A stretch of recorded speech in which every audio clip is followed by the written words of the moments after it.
الحمد للہ رب العالمین والصلاة والسلام علی محمد الامین فاعوذ باللہ من الشیطان الرجیم بسم اللہ الرحمن الرحیم۔ عزیزان گرامی قدر، مسلمانوں کی علمی تاریخ کو اس کے فکری ارتقاء کے اعتبار سے اگر دیکھا جائے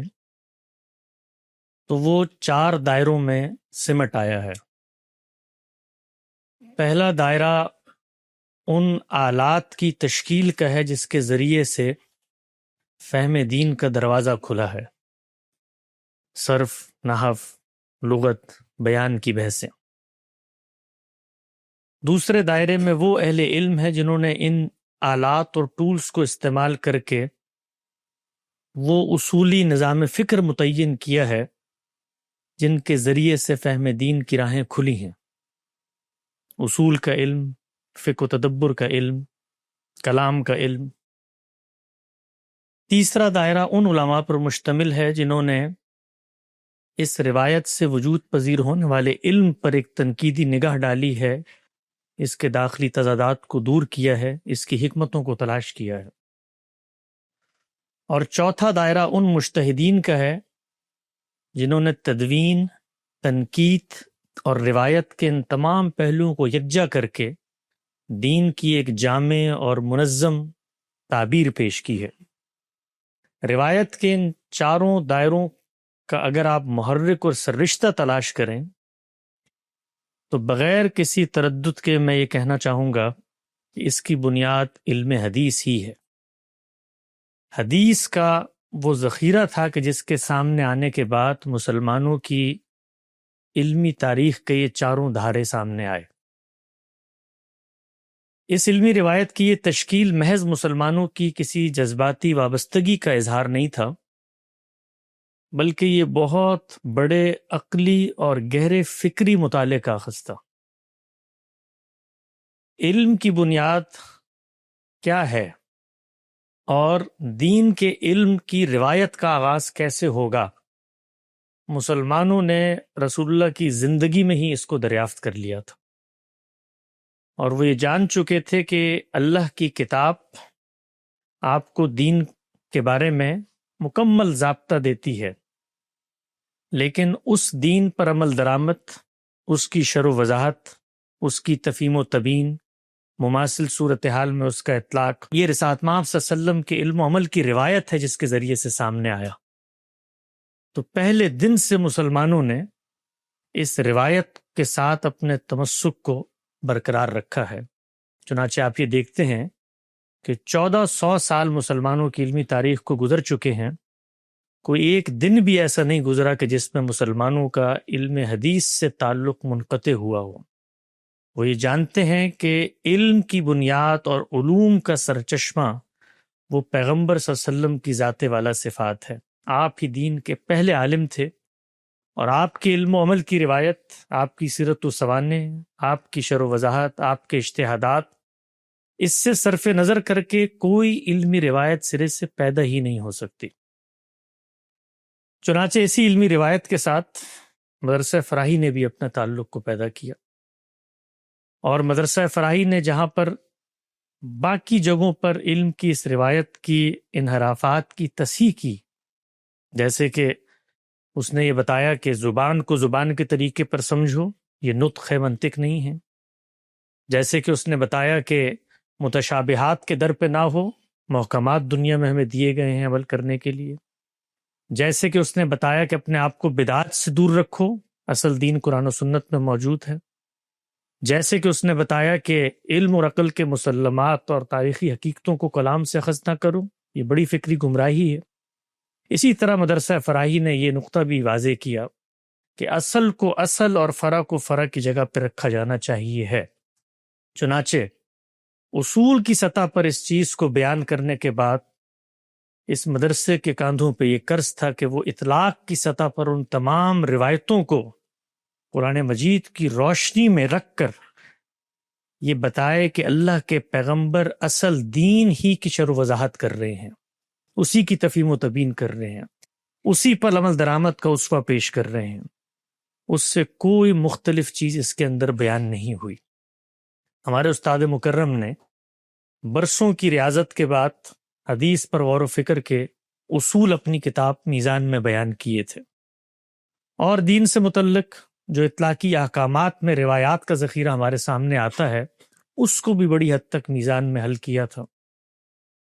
لیکن ضرورت اس امر کی تھی کہ اس پورے ذخیرہ حدیث کو شروع سے لے کر آخر تک ایک ایک جگہ پر دین کی روشنی میں لوگوں کے سامنے واضح کر دیا جائے۔ اللہ تعالیٰ کا یہ بے پایاں فضل و کرم، احسان و انعام ہے کہ 9 سال پہلے جس کاوش کا استاد نے آغاز کیا تھا اس کا ایک پہلا حاصل اور نتیجہ آج آپ لوگوں کے سامنے آ رہا ہے۔ میں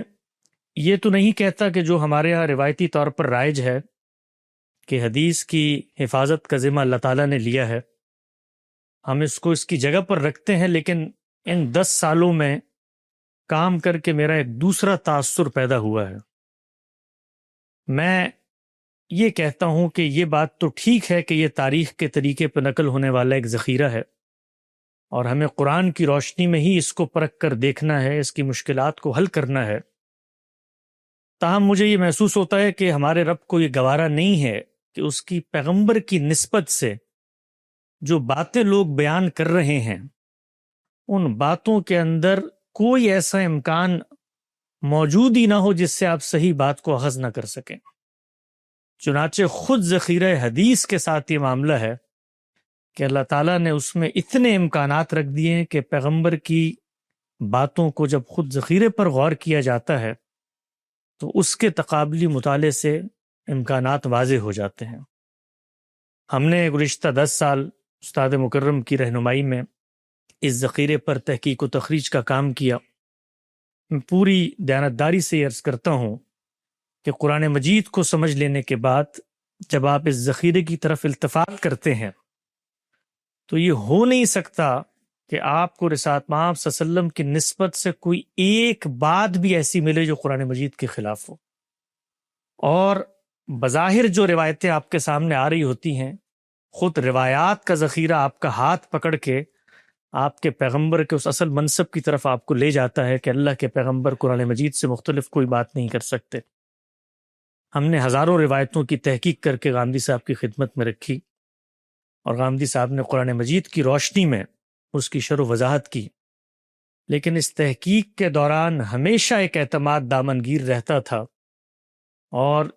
اس کے شواہد اور نظائر ہمارے کام کو آپ دیکھیں گے تو سامنے بھی آئیں گے کہ ذخیرہ روایت کے اندر تمام کے تمام امکانات خود غالباً تکوینی طور پہ اللہ تعالیٰ نے رکھ دیے ہیں کہ جس سے اللہ کے پیغمبر کی طرف کوئی غلط بات منسوب نہیں کی جا سکتی۔ میں یہاں یہ بھی عرض کروں گا کہ حدیث کی جو اصل حیثیت ہے اس کو جس طریقے سے ہمارے استاد نے واضح کیا، اس کے بعد اس چیز کا امکان بھی اب ختم ہو چکا ہے کہ لوگ اس کو دین کا اصل ماخذ قرار دے کے کسی گمراہی کا سرچشمہ دنیا تک پھیلائیں، تو ساتھ ساتھ اس امکان کا بھی انہوں نے خاتمہ کر دیا ہے کہ حدیث کی تخفیف کر کے جو لوگ اس کا انکار کرنا چاہتے ہیں اب قیامت تک ان کے پاس کوئی دوسرا رستہ نہیں بچا، اس لیے کہ حدیث دراصل قرآن ہی کی شرح و وضاحت ہے۔ جو لوگ حدیث کا انکار کریں گے ان کو در حقیقت قرآن کا انکار کرنا پڑے، اور مجھے لگتا ہے کہ 1400 سال کی ہماری علمی روایت میں جو لا ینحل مسائل تھے وہ اسی ذخیرے کو اصولی طور پہ درست نہ سمجھنے سے پیدا ہوئے۔ استاد مکرم جناب جاوید احمد غامدی صاحب کے کام کے نتیجے میں نہ صرف قرآن کی اصل حیثیت کو بحال کر کے اس کے مقام پر رکھا گیا، بلکہ حدیث جس شان سے دین کے علم کو بیان کرتی ہے اس کو بھی دنیا تک پہنچایا گیا ہے۔ چنانچہ آج کے دور میں حدیث کے ذخیرے کو سامنے رکھ کے جو لوگ تنقید کرتے ہیں، اعتراض کرتے ہیں اور الحاد کی راہوں میں گم ہو جاتے ہیں، اس دور میں یہ کتاب ان کے ایمان کو بچانے کے لیے ایک مہمیز کا کردار ادا کرے گی۔ میں یہاں پر یہ بھی عرض کرنا چاہتا ہوں کہ ہم جیسے متوسط درجے کے طالب علم کو استاد مکرم کی مائیت میں 10 سال اس علمی پروجیکٹ پر کام کرنے کا جو موقع میسر آیا، اس میں استاد کے علم سے تو استفادہ ہوا ہی ہوا، لیکن اس کے ساتھ ساتھ یہ بھی اندازہ ہوا کہ دین کا بڑا عالم ہونے کے ساتھ ساتھ ہمارے استاد ایک بہت بڑے انسان بھی ہیں۔ جس طریقے سے انہوں نے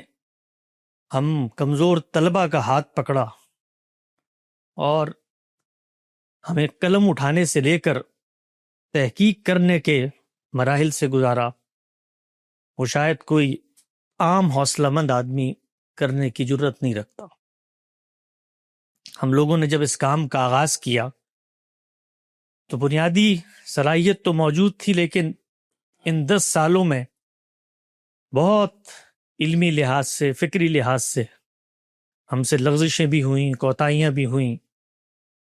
لیکن ایک بڑا آدمی کیسے اپنے بچوں کو ٹرین کرتا ہے کہ وہ علم کے میدان میں آگے بڑھنے کے لیے حوصلے اور ہمت کے ساتھ اگر محنت کریں تو اللہ تعالیٰ اس کے نتائج بھی سامنے لے کر آتا ہے۔ یہ کتاب ہمارے استاد کی عمر کے اس حصے میں آخری محنت کا ایک ثمر ہے۔ ہم لوگوں نے اپنی جوانی کی ابتدا استاد کے ساتھ اس تحقیق میں کی ہے، جہاں پر ان کی شفقت شامل حال رہی، وہیں ہمارے ادارے جنہوں نے ہمیں معاشی مصروفیات سے فراغت دے رکھی، میں ان سب کا بھی شکر گزار ہوں۔ بالخصوص ہمارا ادارہ المورد، جس نے ہمیں ہاتھوں سے تھاما اور اس پروجیکٹ کا آغاز کیا۔ جس وقت اس پروجیکٹ کا آغاز ہوا تھا تو ڈاکٹر عامر عبداللہ صاحب اس کے انتظامات کو دیکھتے تھے۔ آج وہ یہاں موجود ہوتے تو میرے لیے باعث خوشی ہوتی۔ انہوں نے اس کا آغاز کیا، اس کے لیے وسائل فراہم کیے، اور پھر اس کے بعد گزشتہ 10 سالوں میں جو المورد کے منتظمین بنتے چلے گئے، انہوں نے اس کو شائع کرنے میں، اس کتاب کو اس جگہ تک پہنچانے میں جو کردار ادا کیا ہے، میں اس سب کے لیے ان کا سپاس گزار ہوں۔ ادارہ المورد پاکستان کے روح رواں برادر عزیز جواد صاحب نے جس محنت کے ساتھ اور ان کے عملے نے اس کتاب کو شائع کرنے کا اہتمام کیا، میں ان کا بھی شکر گزار ہوں۔ اور اس کے ساتھ ساتھ ہمارے رفقا میں سے سید منظور الحسن صاحب اور ڈاکٹر شہزاد سلیم صاحب اور باقی جتنے علماء، بالخصوص ڈاکٹر عامر گزدر صاحب جو میرے اس میں ساتھی بھی تھے، اسی نوعیت کا کام انہوں نے بھی کیا ہے۔ ہم دونوں کو بھی ایک دوسرے کی مدد شامل نہ رہتی تو شاید ہم آگے نہ بڑھ سکتے۔ میں تمام لوگوں کا شکر گزار بھی ہوں، اور آخر میں بس یہی عرض کرنا چاہتا ہوں کہ سچی بات یہ ہے کہ ہم اس قابل نہیں تھے کہ جس قابل ہمیں ہمارے استاد کی صحبت نے بنایا، اور یہ انہی کا علم ہے اور انہی کا احسان ہے ہم پر کہ جنہوں نے ہمیں 2 لفظ بولنے کی توفیق دی اور کچھ پڑھنے لکھنے کی صلاحیت سے نوازا۔ میں آپ سب کے لیے دعا گو ہوں، اور میں ان لوگوں کو بھی ایک پیغام دینا چاہتا ہوں جو اس دور میں ہمارے استاد کی کاوشوں کو سمجھنے سے قاصر ہیں۔ اگر ان کو موقع ملے تو وہ اس کتاب کا مطالعہ کریں، ان کو اندازہ ہوگا کہ جو بار اس وقت امت کے کاندھوں پر ہے اس کو ایک شخص نے اتار دیا ہے۔ وما علینا الا البلاغ۔ السلام علیکم۔